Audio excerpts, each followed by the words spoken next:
जय हिंद फ्रेंड्स। आज हम लोग इंजीनियरिंग मैथमेटिक्स का नेक्स्ट टॉपिक पढ़ेंगे और वो टॉपिक है डिटर्मिनेंट का सेकंड लास्ट चैप्टर या सेकंड लास्ट टॉपिक, और उसका नाम है एप्लीकेशन ऑफ डिटर्मिनेंट। डिटर्मिनेंट के हमने एप्लीकेशन एक पढ़ा है अभी तक, और वो ये पढ़ा है कि ट्रायंगल का एरिया कैसे निकालते हैं अगर ट्रायंगल के 3 वर्टिसेस या शीर्ष दिए गए हों। अगर त्रिभुज के 3 शीर्ष दिए गए हों और हमें उसका एरिया निकालना हो तो डिटर्मिनेंट की हेल्प से कैसे निकालते हैं ये हमने देखा। अब सेकंड जो जिसके लिए डिटर्मिनेंट पढ़ा जाता है इंजीनियरिंग में वो ये है कि साइमल्टेनियस लीनियर इक्वेशन जो होती हैं उनको सॉल्व कैसे किया जाए डिटर्मिनेंट की सहायता से। सोल्यूशन इजी होता है, इस वजह से डिटर्मिनेंट का यूज करते हैं। तो चलिए आइए देखते हैं कि डिटर्मिनेंट का use linear simultaneous equation solve करने के लिए कैसे किया जाता है।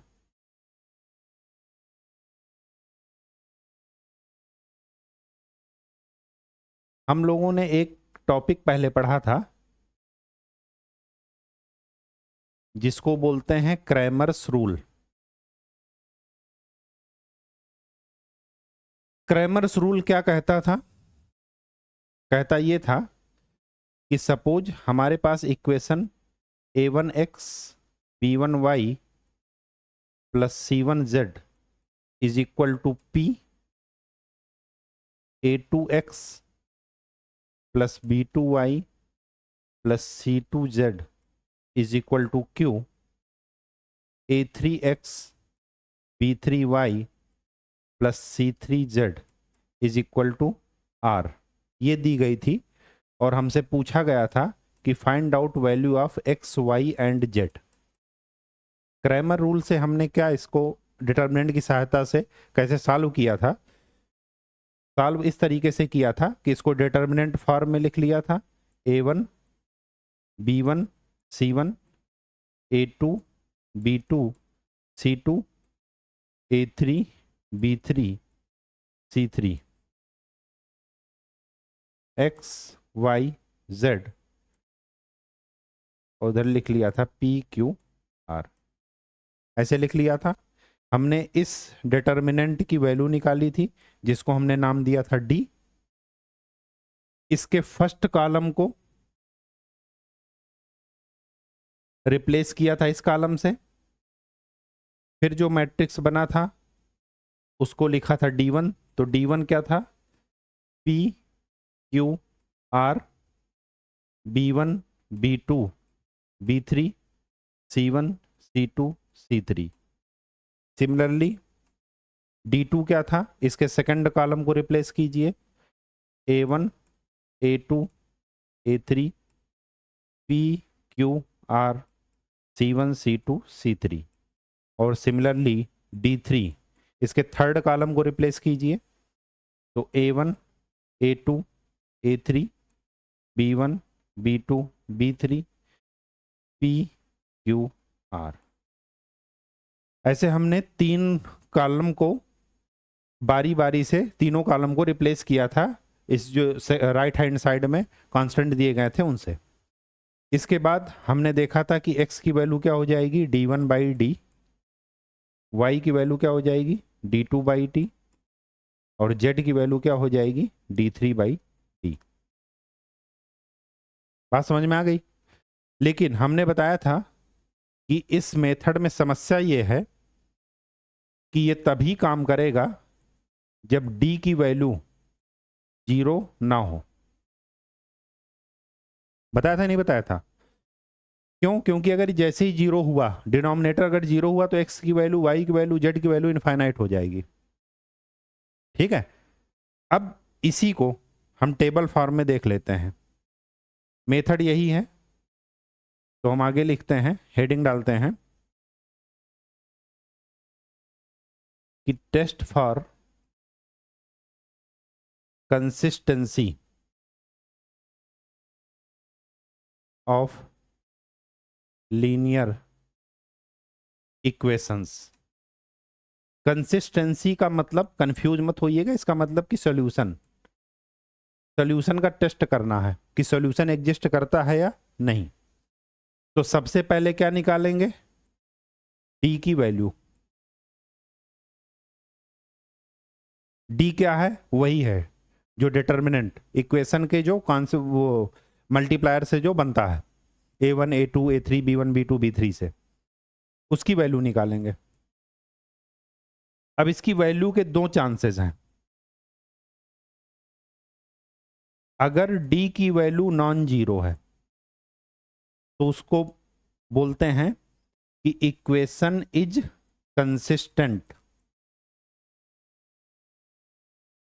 इसका सिर्फ इतना सा मतलब है कि इक्वेशन इज कंसिस्टेंट का ये मतलब है कि सॉल्यूशन एग्जिस्ट कर रहा है। सॉल्यूशन क्या होगा ये सॉल्व करने के बाद ही पता चलेगा, लेकिन हम पहले से ये जान सकते हैं कि सॉल्यूशन है इसका।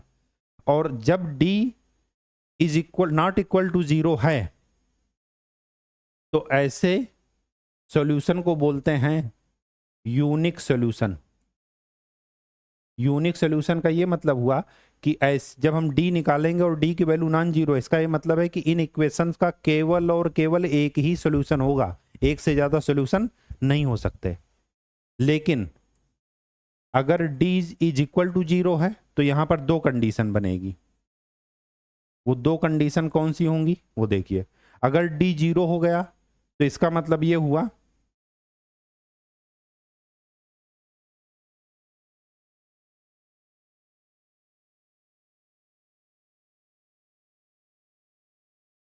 d जीरो हुआ तो हमारे पास दो कंडीशन है। पहला, हम d1 d2 d3 को निकालेंगे। अगर ये तीनों भी जीरो के इक्वल हैं तो ऐसे सॉल्यूशन को बोलते हैं इनफाइनाइट। इस सिंबल का मतलब है इनफाइनाइट। तो हम क्या कंक्लूजन देंगे कि ऐसी इक्वेशन के इनफाइनाइट सॉल्यूशन होंगे। लेकिन ये लिखा है इनफाइनाइटली मेनी सॉल्यूशन, जिसको हिंदी में बोलेंगे कि इनके अनंत हल होंगे। कोई एक हल नहीं होगा। एक्स वाई जेड की वैल्यू इनफाइनाइट होगी। एक्स 1 पर भी सेटिस्फाई करेगा, 2 पर भी सेटिस्फाई करेगा, 3 पर भी सेटिस्फाई करेगा, 4 पर भी, -1 -2 -4 कुछ भी। और अगर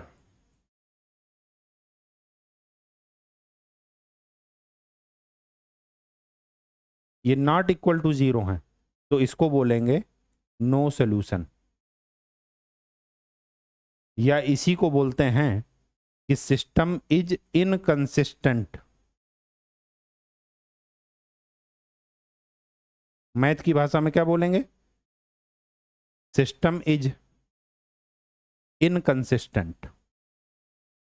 तो याद रखिएगा, यूनिक सॉल्यूशन के लिए डी कभी भी जीरो के इक्वल नहीं होगा। d1 d2 d3 कुछ भी हो उससे हमें मतलब नहीं है, लेकिन अगर d जीरो नहीं होगा तो उसका यूनिक सॉल्यूशन होगा। अगर d जीरो हो गया तो हमारे पास दो टेस्ट और करने होते हैं। अगर हम d1 d2 d3 की वैल्यू निकालेंगे सेपरेटली, अगर वो तीनों जीरो हो गई इसका मतलब बोलेंगे कि उनके इनफाइनाइट सॉल्यूशन है। और अगर इनमें से कोई भी नॉन जीरो है इसका मतलब यह है कि उसका कोई सॉल्यूशन नहीं है। बात समझ में आ गई? अब इस पर बेस्ड हम ये कंडीशन ध्यान रखिएगा, क्योंकि यही सेम की सेम कंडीशन हम मैट्रिक्स में रिपीट करेंगे। अब इन पर हम चलते हैं, न्यूमेरिकल सॉल्व करते हैं। ये है आपका पहला न्यूमेरिकल। इक्वेशन क्या दी गई है? 3x + 3y + 2z = 1, x + 2y = 4, 10y + 3z = -2। सबसे पहले इनको डिटर्मिनेंट फॉर्म में लिख लेते हैं। x का कोफिशिएंट 3, y का कोफिशिएंट 3 और z का कोफिशिएंट 2। यहां पर x का कोफिशिएंट है 1, y का कोफिशिएंट है 2 और z का कोफिशिएंट है 0। x का कोफिशिएंट है 0, y का है 10 और z का है 3। x y z = 1 4 -2। ठीक है, ये है आपका d और d की वैल्यू निकालिए। d की वैल्यू निकालेंगे तो इसको एक्सपेंड कर दीजिए, या दूसरा तरीका हुआ कि इसको क्या कर दीजिए, पहले सिंप्लीफाई कर लीजिए उसके बाद एक्सपेंड कीजिए। जैसी आपकी मर्जी। यहाँ पर सिंपल दिख रहा है 1 डिजिट में है तो हमने एक्सपेंड कर दिया। एक्सपेंड करने का मतलब 3 के क्रॉस पहले किया, ये इस कॉलम के क्रॉस कर रहे हैं, क्यों? क्योंकि यहाँ पर एक 0 है। 3 माइनस 0, फिर आएगा -1,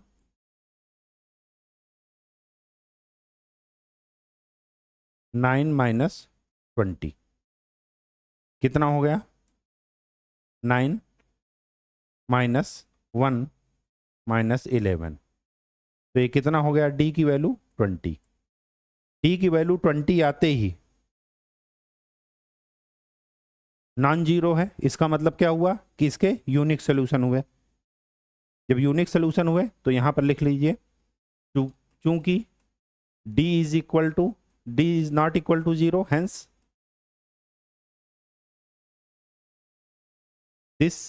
these equations are consistent. Consistent का मतलब इनका सोल्यूशन है, लेकिन कौन सा सोल्यूशन है? यूनिक सोल्यूशन है, मतलब एक और केवल एक ही वैल्यू इन इक्वेशन को सेटिस्फाई करेगी। ठीक, अब यूनिक वैल्यू निकालने के लिए हम d1 की वैल्यू निकालते हैं। d1 कैसे निकलेगा? इसके फर्स्ट कॉलम को इस कॉलम से रिप्लेस कर दीजिए, रिप्लेस करके डिटर्मिनेंट की वैल्यू निकाल लीजिए। तो क्या आएगा? 1 4 -2 3 2 10 2 0 3। यहाँ भी एक 0 है, जिस रो या जिस कॉलम में 0 है उसी के अलोंग एक्सपेंड कर दीजिए। तो अगर मैं इस 2 के अलोंग करता हूं तो क्या आएगा? 40 + 4, फिर 3 के क्रॉस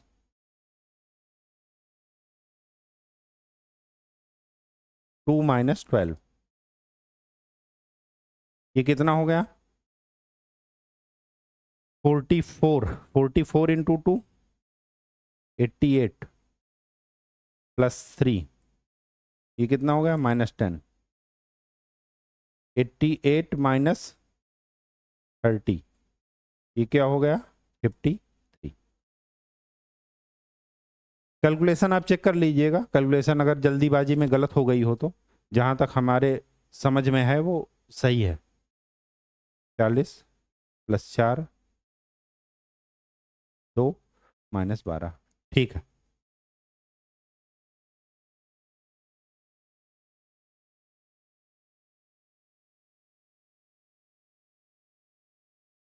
अब बढ़ते हैं और निकालते हैं d2।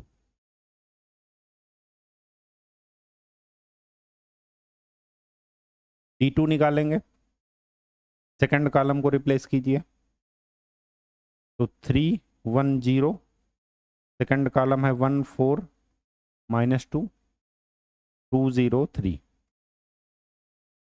एक्सपेंड कर दीजिए। 3 12 -0 -1 3 + 4,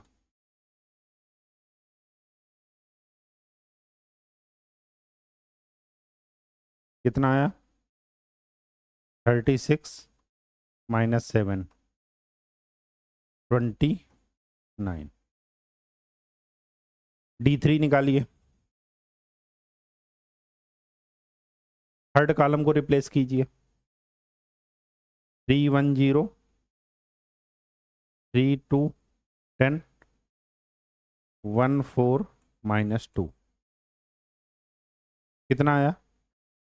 3 -4 -40 -1 -6 -10, ये हो गया 44 इंटू 3 -132, और ये हो गया 16 + 16, तो कितना हो गया? -116, ये आ गया। और जैसे ही ये आया, x की वैल्यू क्या हो जाएगी? d1 divided by D. y की वैल्यू क्या हो जाएगी? d2 divided by D. और जेड की वैल्यू हो जाएगी d3 divided by D. Value रख दीजिएगा, यही आपका आंसर है। बात समझ में आ गई? ठीक है, आगे बढ़ते हैं। ये है आपका next question. Next question consistency मैं चेक कर दूंगा, बाकी आप सॉल्व करेंगे।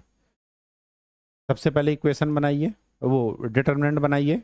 260 620 -6 60 -18 x y z -11 -3 -1। डी की वैल्यू निकाल लीजिए।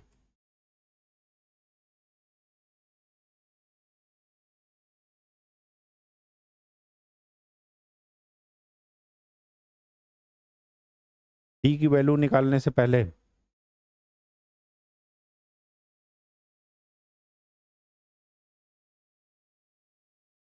इसको एक स्टेप में इजी कर लेते हैं, तब निकालते हैं।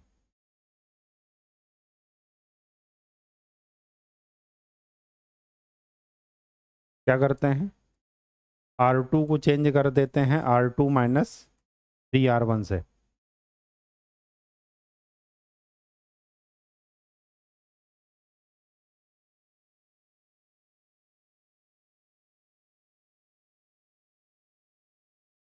तो डी की वैल्यू क्या आ जाएगी, 2 6 0 6 - 6 0 20 -6 × 3 2 -6, फिर क्या बचा 6 0 -18। और सॉल्व कर सकते हैं? चलिए आगे बढ़ते हैं, एक्सपेंड कर देते हैं इसको। चाहे फर्स्ट रो के क्रॉस एक्सपेंड कीजिए, फर्स्ट कॉलम के क्रॉस, क्योंकि दोनों जगह एक एक जीरो है। फर्स्ट रो के क्रॉस हम करते हैं, तो 2 कितना हो गया -36, फिर -6 0 + 36, तो ये कितना हो गया 36 कॉमन ले लीजिए, -2 -6 36 × -8 कितना हो गया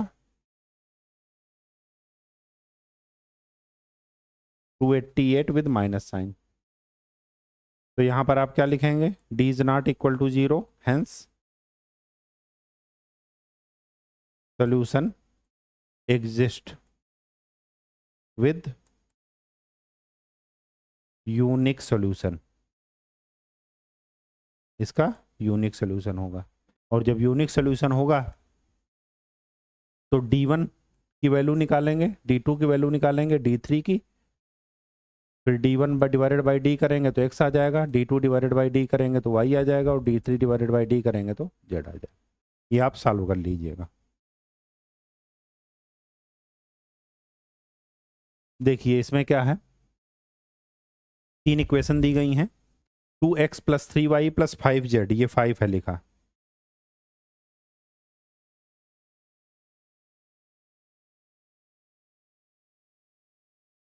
to x plus 3y + 5z = 9, 7x + 3y - 2z = 8, 2x + 3y + λz = μ।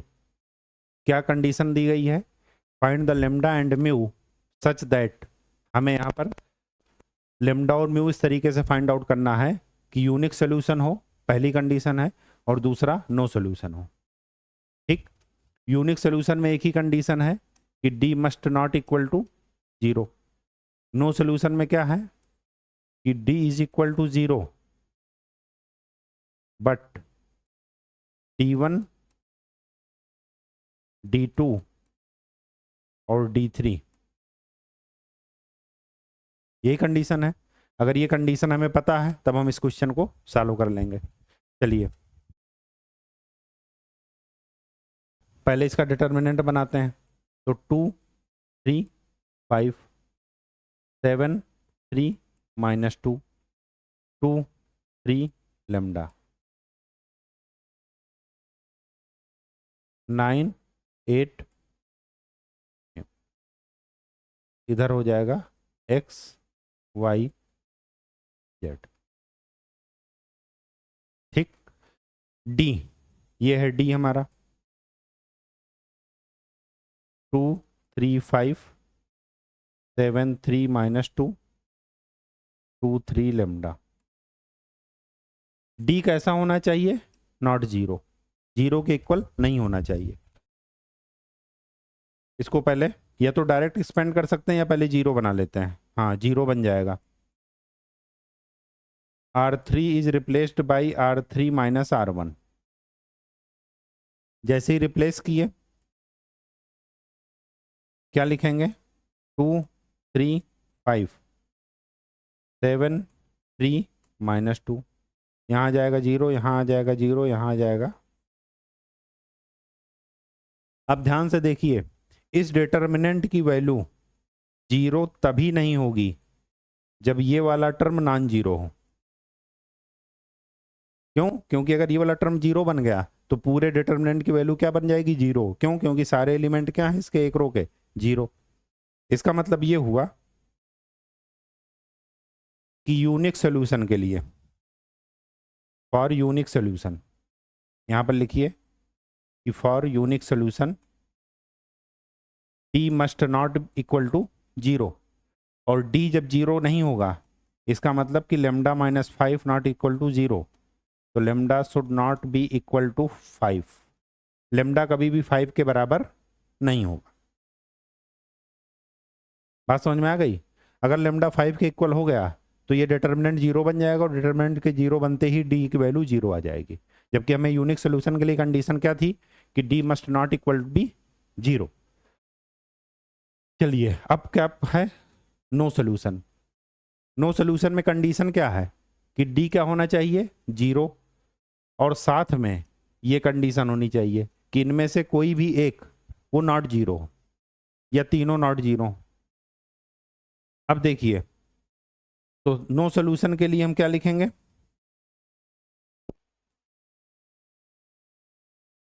ऐसा लिखिए, हाँ ये दिख रहा। तो यहां पर क्या लिखेंगे? No solution. For no solution D is equal to zero. और डी जीरो कब होगा? जब लेमडा किसके इक्वल हो जाए? 5 के। तो फर्स्ट पॉइंट तो यहां पर सॉल्व हो गया हमारा। सेकंड पॉइंट अब हम सॉल्व करना है नो सोल्यूशन के लिए। तो नो सोल्यूशन के लिए लेमडा इज इक्वल टू 5। ठीक, लेमडा तो 5 हो गया, लेकिन D1 D2 D3 non zero होने चाहिए। तो पहले हम D1 की वैल्यू निकालते हैं। D1 की वैल्यू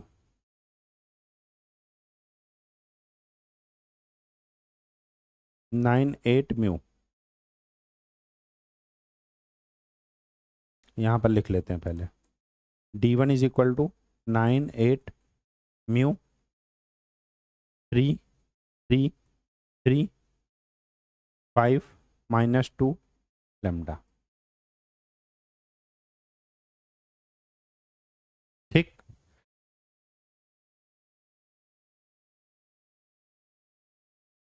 अब क्या कर दीजिए, इसको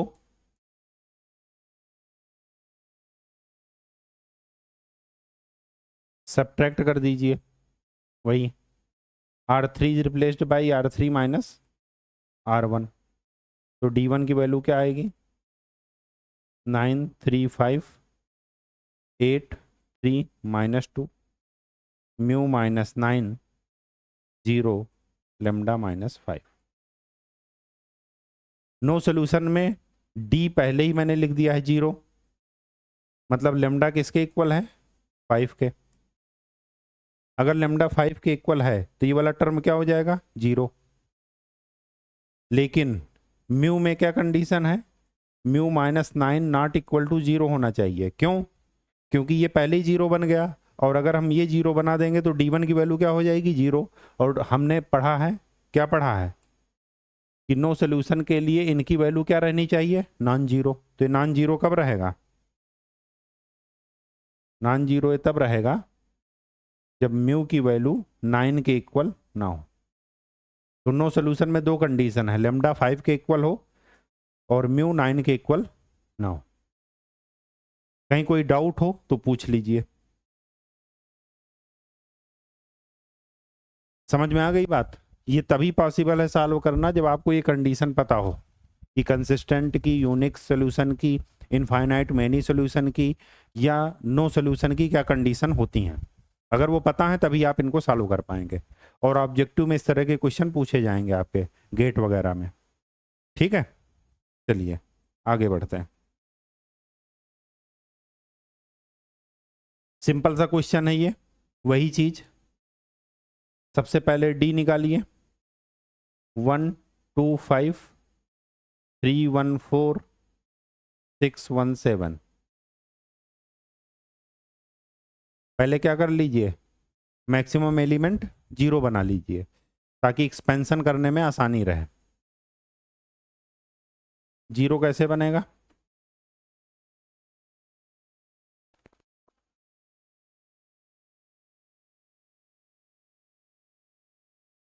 अगर मैं C2 को रिप्लेस कर दूं C2 माइनस 2C1,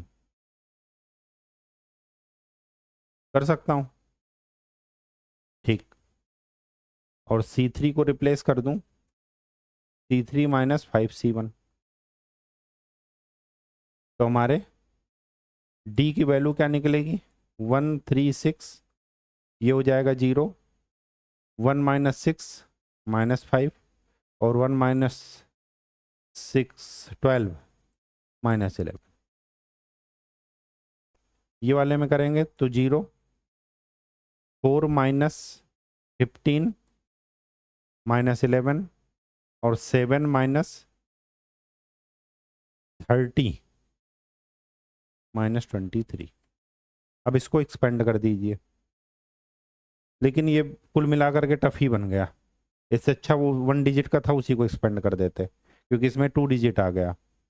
इसको भी एक्सपेंड किया जा सकता है, चलिए इसी को कर देते हैं। 1 के क्रॉस कर हो जाएगा तो ये हो जाएगा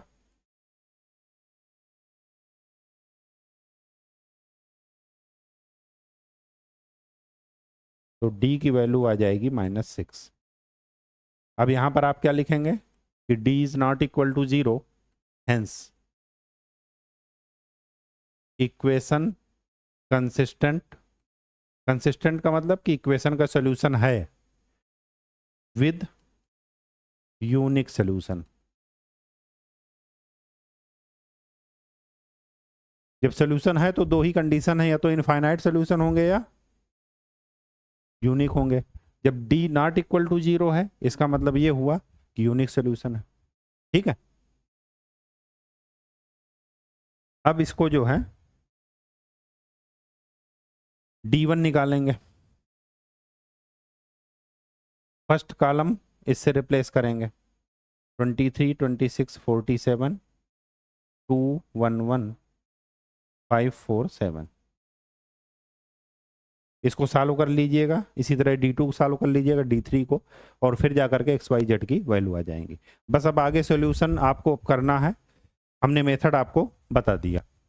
कोई डाउट हो तो पूछ लीजिएगा। सिमिलरली ये क्वेश्चन है, इसमें भी पहले कंसिस्टेंसी चेक कर लेते हैं। D की वैल्यू 1 3 -2 2 1 4 6 1 -3, सिंगल डिजिट में ही है, डायरेक्ट एक्सपेंशन कर दीजिए। 1 -3 -4 -3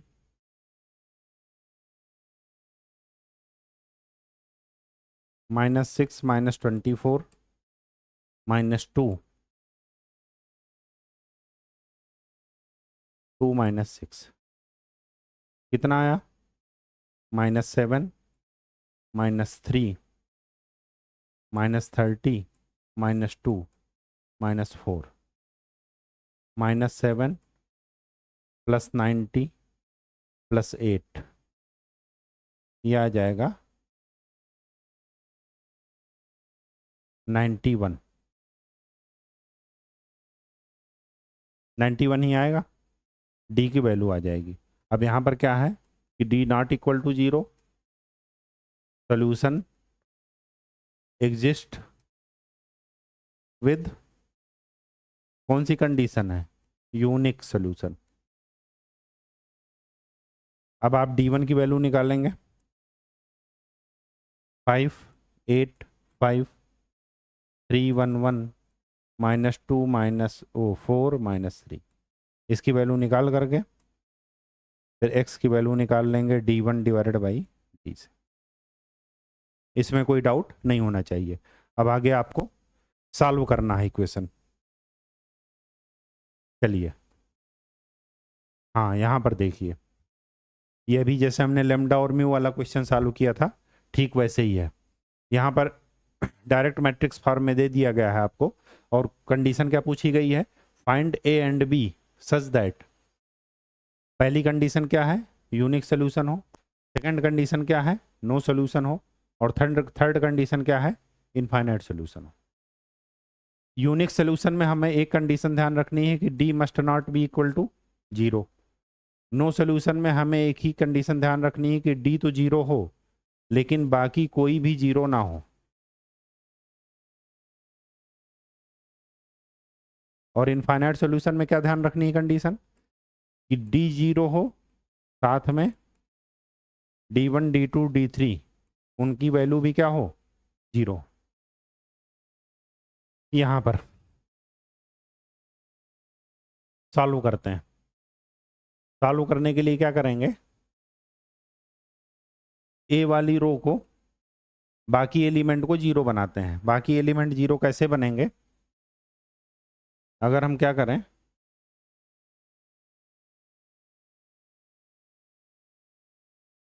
R3 इज रिप्लेस्ड बाय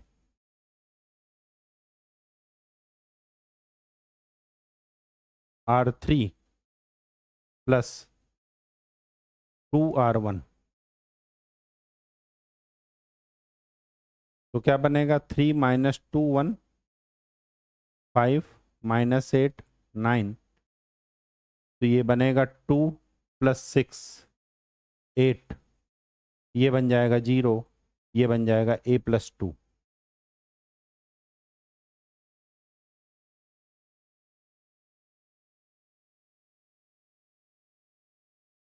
ठीक, अब हमें इसको क्या करना है, 0 बनाना है। इसको 0 कैसे बनाएंगे,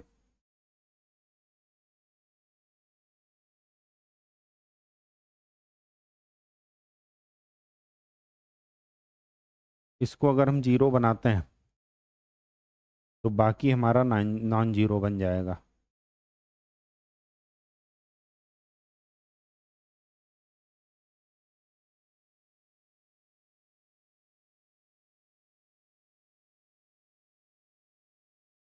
और कुछ किया जा सकता है, और कुछ क्या कर सकते हैं,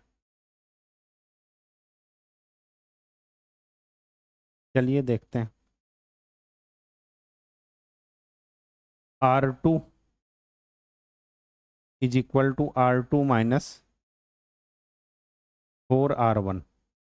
R2 को हम 4R1 से, R2 से हम 4R1 सब्ट्रैक्ट कर दिए, तो क्या बचा, 3 -2 1 5 -12 कितना हुआ, -7 -8, ये हो जाएगा 0, और ये हो जाएगा 9 -4 5, ये हो गया 8, ये हो गया 0, और ये हो गया a + 2।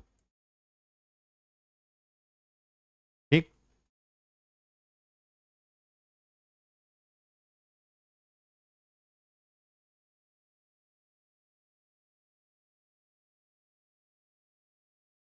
अब क्या है,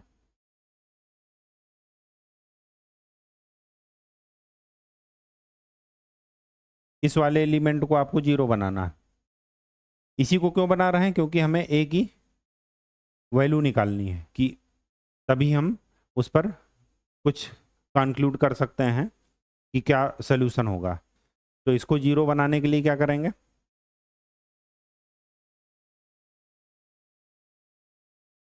R3 is replaced by R3 plus R2।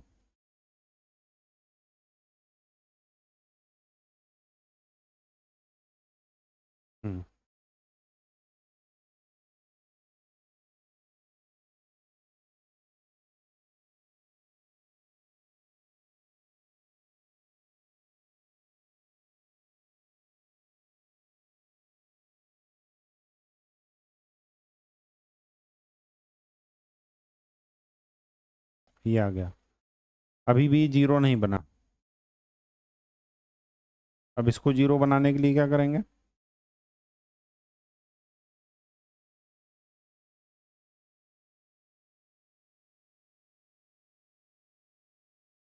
इसको 0 बनाने के लिए R3 is replaced by R3 plus 7R2। कर सकते हैं, बिल्कुल कर सकते हैं।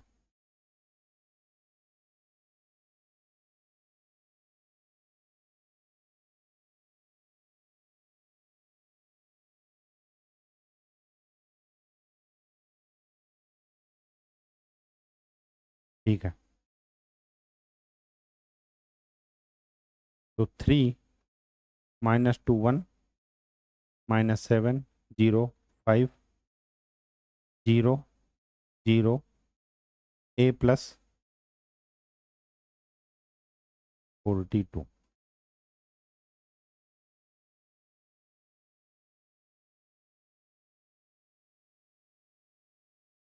ये 0 कब होगा?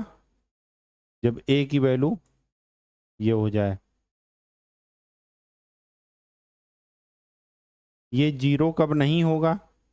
जब A की वैल्यू इसके इक्वल ना हो।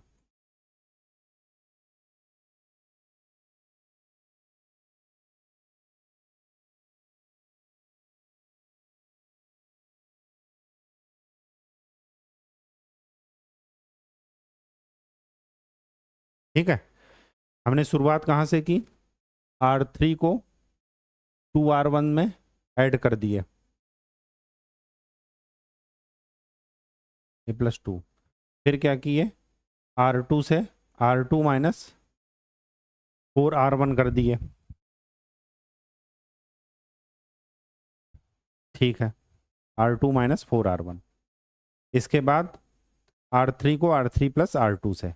कहने का ये मतलब है कि आपको यहाँ पर जहाँ पर भी कांस्टेंट है या वेरिएबल है जिसकी वैल्यू निकालनी है, उस रो या उस कॉलम में बाकी सारे क्या हों? 0 हों। हमें ऐसा करना है। क्यों? क्योंकि जब बाकी सारे 0 बन जाएंगे तभी हम ये देख पाएंगे कि वैल्यू 0 है या नॉन 0। अगर ये डिटर्मिनेंट 0 बनाना है तो इसका मतलब कि A की वैल्यू -42 रख देंगे। अगर A की वैल्यू, इस डिटर्मिनेंट को नॉन 0 बनाना है तो A की वैल्यू -42 नहीं रखेंगे, तो यहाँ पर नॉट इक्वल हो जाएगा। दूसरी कंडीशन क्या कहती है? दूसरी कंडीशन ये कहती है कि नो सोल्यूशन। नो सोल्यूशन का क्या मतलब है? कि आप D की वैल्यू क्या कर दीजिए? 0। लेकिन D1 D2 D3 ये 0 ना होने पाए तो आप D1 की वैल्यू निकाल लीजिए। D1 की वैल्यू जब आप निकालेंगे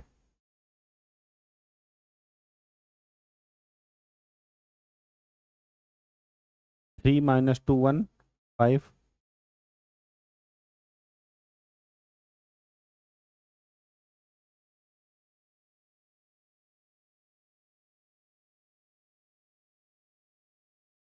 D1 मैं निकाल रहा हूं।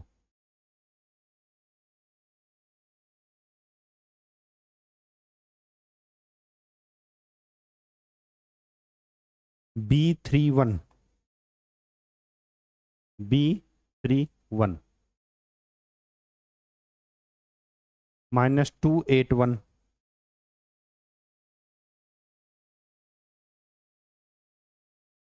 19A।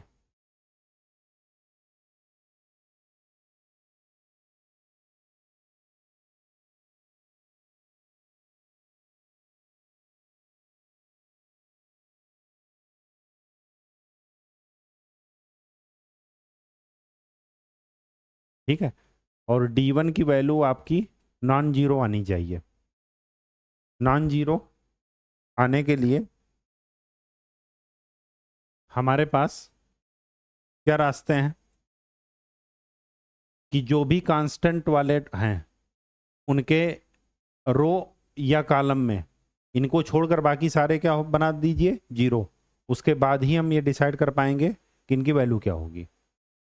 ठीक है, चलिए अब अगर हम इनको जीरो बनाएंगे तो क्या लिखेंगे?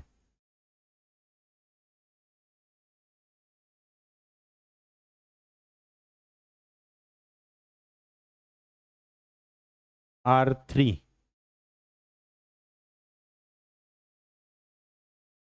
R3 plus 2R1। अगर हमने ऐसा किया तो हो जाएगा B -2 1 3 8 9, ये हो जाएगा B+1 और ये क्या हो जाएगा?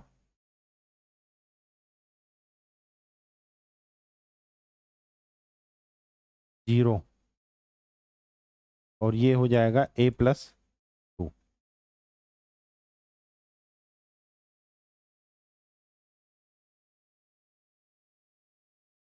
ठीक, चलिए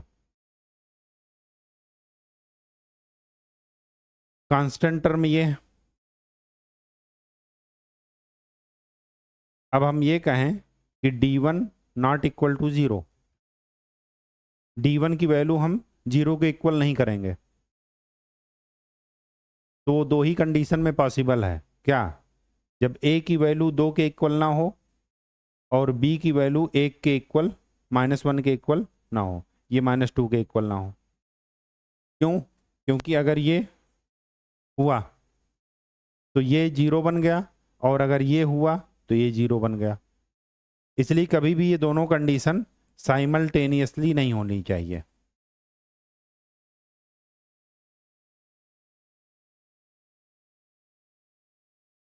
कहने का ये मतलब है कि अगर a इज इक्वल टू -2 है तो b must not be is equal to -1, या b अगर -1 के इक्वल है तो a must not be equal to -2। ठीक, ऐसे ही बाकी आप सॉल्व कर लेंगे। अगला क्या है? Infinite solution. इनफाइनाइट सोल्यूशन का मतलब कि सभी की वैल्यू क्या हो जाए? जीरो। सभी की वैल्यू जीरो हो जाए। अगर मैं इसी की वैल्यू जीरो करूं तो इसकी वैल्यू जीरो तब होगी जब a इज इक्वल टू क्या हो जाए? -2, और b इज इक्वल टू क्या हो जाए? -1। तो इसकी वैल्यू क्या हो जाएगी? D1 की वैल्यू जीरो। सिमिलरली d की वैल्यू जब निकालेंगे तो d की वैल्यू पहले भी निकाल चुके हैं। इसमें कैलकुलेशन आप देख लीजिएगा कि d की वैल्यू निकालने में कहीं गलती तो नहीं है। अगर गलती है तो उसको आप देख लीजिएगा। सिर्फ और सिर्फ ये ध्यान रखना है कि जो भी कांस्टेंट टर्म हमें निकालना है उसके रो या उसके कॉलम में उसको छोड़कर बाकी सारे जीरो हों, क्योंकि जब एक एलिमेंट बचेगा तब हम उसकी जीरो या नॉन जीरो पर डिस्कशन कर सकते हैं। ठीक है, चलिए नेक्स्ट क्वेश्चन क्या है?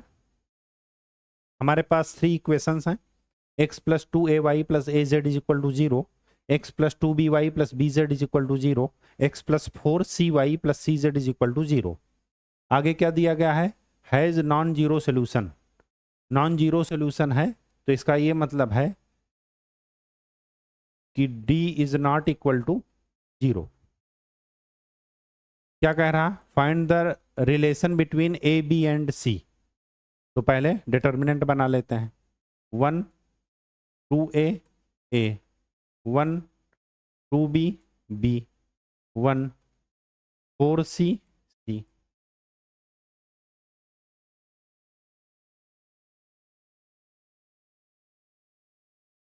Is not equal to zero.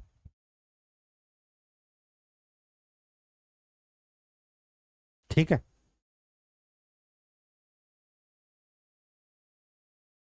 अब क्या कर दीजिए,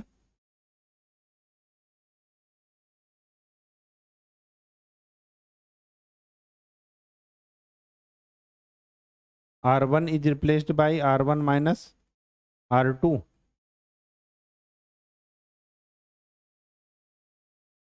और R3 is replaced by R3 minus R2. तो क्या बचा? 0, 2, A minus B, A minus B, 0, sorry 1, क्योंकि इसमें हमने कोई चेंज नहीं किया, 2B, B, और यहाँ पर 0, 4C minus 2B और C minus B. कुछ नहीं बचा तो एक्सपेंड कर दीजिए इस 1 के क्रॉस, 1 के क्रॉस एक्सपेंड करेंगे तो -1, क्योंकि ये आपको पता है ना एक्सपेंशन करने में प्लस माइनस प्लस चलता है, ठीक है। क्या बचा? 2A minus B, C minus B minus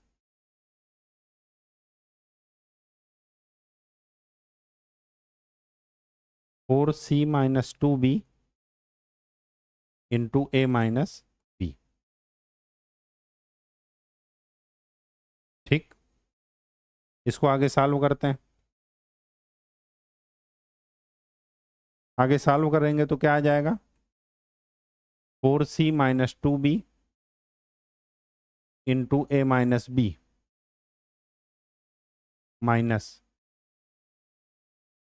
2A minus B C minus B is not equal to 0। यहां से A minus B कॉमन ले लीजिए, तो बचा क्या? 4C minus 2B minus 2C plus 2B।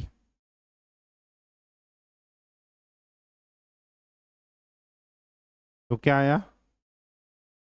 A minus B 2C is not equal to 0।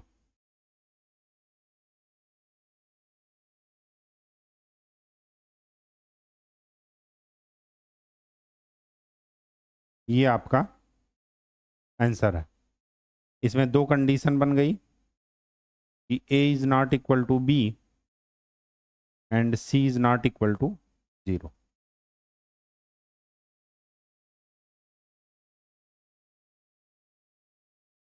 ठीक है, ऐसा तभी पॉसिबल है जब A B के इक्वल ना हो और C कभी भी 0 ना हो। ठीक, चलिए आज के लिए इतना ही। अब कल हम लोग पढ़ेंगे कि डिटर्मिनेंट का मल्टीप्लिकेशन कैसे किया जाता है। अगर इन क्वेश्चंस में कोई डाउट हो, कोई आंसर ना मिल रहा हो, और सबके आंसर आप इक्वेशन में रख करके XYZ की जो भी वैल्यू आपको निकले उस इक्वेशन में रख करके आप चेक कर लीजिएगा। अगर कहीं किसी क्वेश्चन में डाउट हो तो आप कमेंट सेक्शन में दे सकते हैं, फिर उसको सॉल्व किया जाएगा। ठीक है, आज के लिए इतना ही, धन्यवाद।